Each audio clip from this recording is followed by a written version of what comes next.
की होना चाहिए? वो हमरा नाति के खून करके तो ओकरा मतलब ई छै से खाना छोड़ देबै क्यों नहीं ककरो मतलब छै आदमी के एकटा मोबाइल खातिर मतलब वो साबित नहीं करके आ मोबाइल खातिर ककरो मारिए देता जाने से।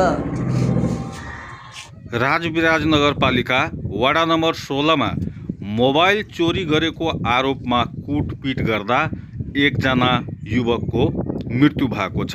त्यो मृत्युको आरोपमा जिल्ला प्रहरी कार्यालय सप्तरीले एक महिला सहित 4 जनालाई पक्राउ गरी अनुसन्धान अगाडि बढाएको छ।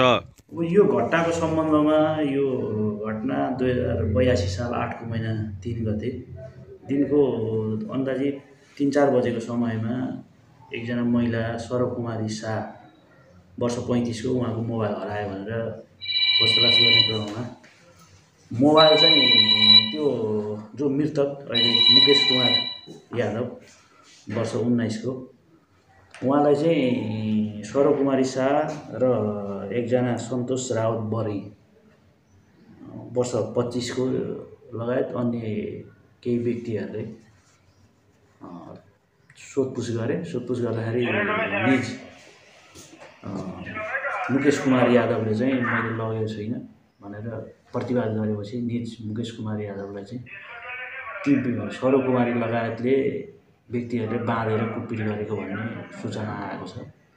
सो सम्बन्धमा चाहिँ निज मुकेश त्यो कुटपिट पश्चात चाहिँ अलिक बिरामी भए पश्चात चाहिँ हिजो 82 साल 8 को महिना 5 गते गजेन्द्र नारायण सिंह अस्पतालमा 10-11 बजीतिर त्यहाँ भर्नाहरू उपचार भइरहेको थियो र थप उपचारका लागि छिन्नमस्ता अस्पतालमा 5:15 मा त्यहाँ ल्याएर 5:30 मा उपचार गराउन डाक्टरले मृत घोषणा गरेछ। सो सम्बन्धमा चाहिँ यी सरकुमारी शाह र सन्तोष रावत बरैतलाई चाहिँ हामीले अनुसन्धानको लागि नियन्त्रणमा लिएका छौँ।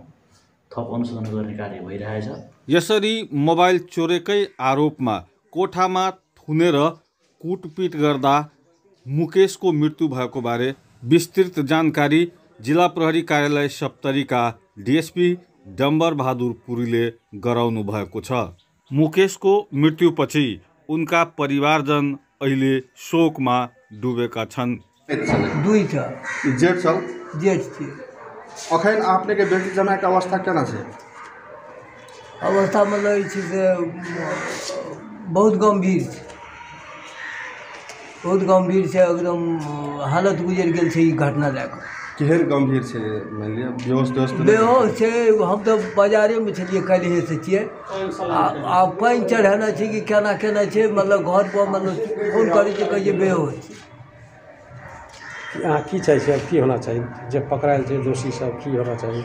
वो हमरा नाति के खून करके तो ओकरा मतलब ई छै से खाना छोड़ देबै क्यों नहीं ककरो मतलब छै आदमी के एकटा मोबाइल खातिर मतलब वो साबित नहीं करके आ मोबाइल खातिर ककरो मारिए देता जाने से। मुकेश र सरो एक अर्काका छिमेकी हुन्। दुवैजनाको घर एकै ठाउँमा छ। सरोको श्रीमान विदेशमा छन्। सरोको मोबाइल हराएपछि उनलाई शंका लाग्यो कि मेरो मोबाइल मुकेशले नै चोरेको छ। कसैलाई पनि कुनै अपराध गरेमा प्रहरी कानुनले दण्ड सजाय गर्ने अनुसन्धान गर्ने काम छँदैछ। तर कसैले पनि कुनै अपराध गर्यो भनेर कानुन चाहिँ आफ्नो हातमा लिने काम चाहिँ गर्नु हुँदैन। उहाँहरूले त्यो व्यक्तिलाई नियन्त्रण लिएर कुटपिट गरेको हुनाले उहाँहरूलाई हामीले पक्राउ गरेर अनुसन्धान गरिरहेका छौँ। धन्यवाद।